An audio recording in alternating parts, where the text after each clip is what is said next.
comfortable talking about it, reflecting on it, you have to do those things and surround yourself with the people you love, surround your things with the things you love, and love it. But I mean, it's fun.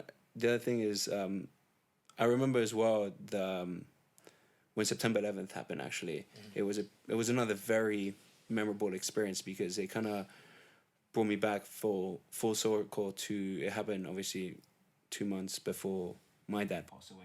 Wait, we didn't tackle that part. So this is your dad died in a plane crash 2 months after September 11th. Correct, on November 12th.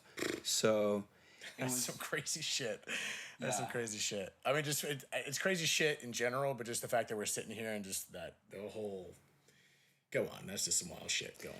Yeah, I mean, it happened. It was one of the things, it was overshadowed by, obviously, the whole September 11th thing, which was, it was crazy. I mean, I remember seeing that, and I was coming back from school, and I was, taking the bus back, and I remember the bus driver telling me, "Have you heard what happened in New York?" And I was like, "No, what do you mean?" He was like, two towers came down, and I was obviously I didn't really understand. I was like pretty, traumatized, and he was like shocked. And I come back home, and my dad and my mother are like in front of the TV, and like my mum is in tears because she knew people in New York, freaking out. My godfather lived in New York, and we were both there, and I remember sitting right there with them and thinking, what if, one of them would have been there, because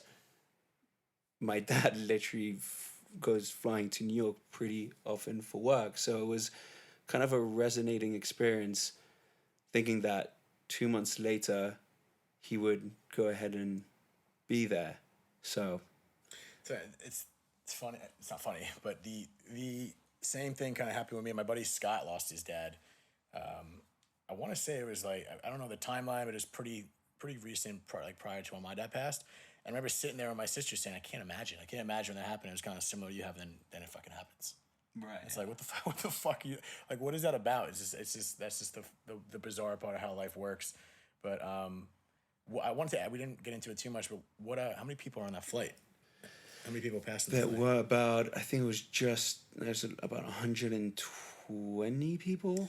Yeah, I remember. I guess I was 12 at the time, but I don't hear. I guess it comes overshadowed with 9/11 two months before that. But of course, I mean, you have something like 9/11 happen. How can you hear how about could you it? compete? Yeah, I mean, exactly. Like, it's not exactly like you have like we one had three, flight. I think we had 3 or 4 planes. You only had one. Exactly. But no, man. I think you said a lot of things that really just resonate, and I know shit's gonna hit me after we even start talking. But for people that don't know you, like I found out through Jake. And like, as I know, you're just always having a good time, happy-go-lucky. We drink, we do our thing, blah, blah, blah, always have a good time. And you would never know it. So it's like, I think that's the beauty of it. I think, like you said, for people that are going through it right now, you could take the red pill, the blue pill, you don't know which way you're going to go. And honestly, there really is only one way you should go. And it seems like you went that way. So I really appreciate you just saying everything you said and just being here. I think your story is unique and it needed to be shared. And for anyone listening, I think there's a lot that you guys can learn from this guy to my left. So, G, I want to thank you so much for being here again. And maybe we'll do this again sometime, but probably not.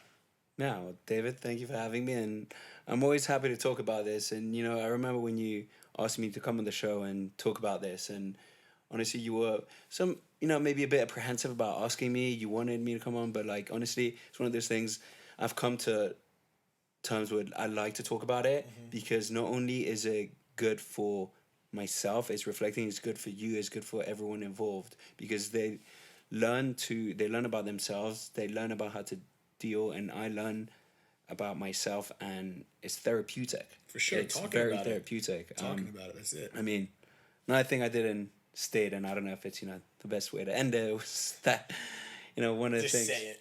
Whatever. I mean, honestly, it's kind of fucked up. My granddad lost his dad as well as a young age. So in a really fucked up way, I kind of had a feeling I might lose my dad at a young age. Jesus.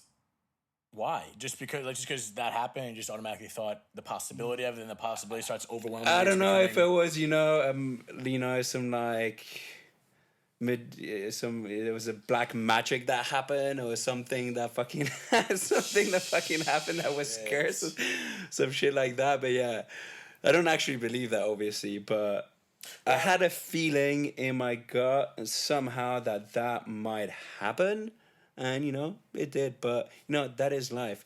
I've been blessed in so many other ways, and it's brought me to the place I am now today, and I wouldn't be the man I am today without it. So, it is what it is, and life goes on. So it is what it is, man. And I think I think just saying it is what it is, because it is what it is, and you just kept moving forward. And you have a sense of humor about it too. I think that goes a long way. But there's really nothing else you can do. Sometimes you accept it, move on, start a fight club, and become the man you are today. That's another conversation I want to have. That's still great. But Jay, once again, man, thank you for being on here. A cheers, because once again, I said at the beginning, this is the very first episode. He came on and made it fucking happen. So once again, dude, cheers, click, clap. cheers, mate. Thanks again, and thank you for tuning into podcast. And more is coming. All right, this is David Ferrugio, and cheers.